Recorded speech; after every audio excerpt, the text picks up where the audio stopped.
A Quincy police detective has been placed on leave. The move comes 6 years after he was accused of sexting a woman with disabilities. 25 Investigates has learned the department is taking a second look at how the former chief dealt with the detective. As investigative reporter Ted Daniel explains, both men share a very close connection.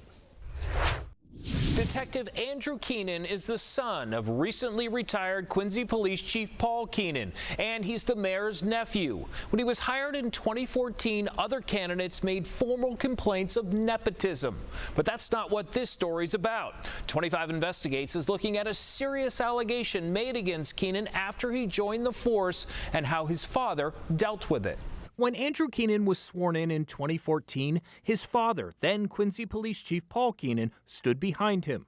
It would appear Paul Keenan also had his son's back 3 years later, when, according to Hanover police documents, Andrew acknowledged sexting a woman with mental disabilities. The Massachusetts Disabled Persons Protection Commission told Hanover police Andrew Keenan engaged in inappropriate conversations that included sharing of photos and videos with a woman who lived in a disabled housing complex at Cardinal Cushing Centers, where he once worked. It's so important to take people with disabilities and other vulnerabilities seriously.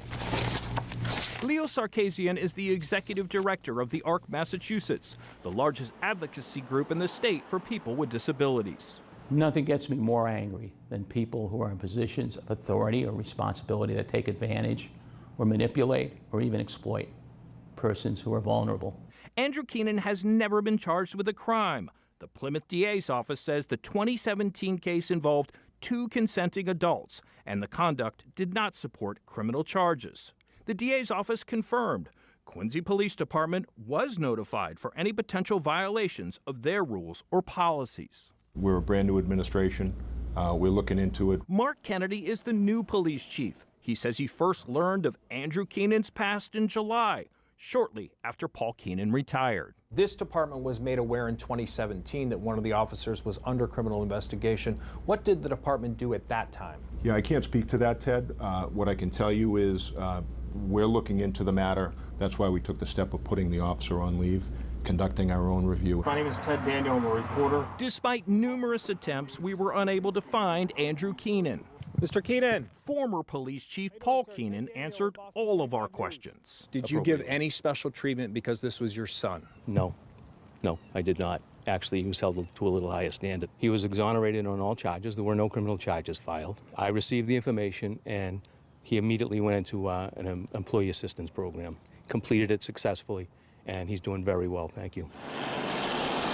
An employee assistance program provides short-term counseling and services for employees with issues impacting their own well-being. Paul Keenan confirmed no record of this exists in his son's personnel file. If this had all been handled so correctly as you say, why is he on leave now? There's a new chief. The matter was brought to his attention, and I think he wanted to vet it. Chief Kennedy says he'll turn over the findings from his review to POST, the state agency that certifies Massachusetts police officers. POST maintains a database of all internal affairs investigations, and that information is used to determine if an officer is fit to serve. For 25 Investigates, I'm Ted Daniel.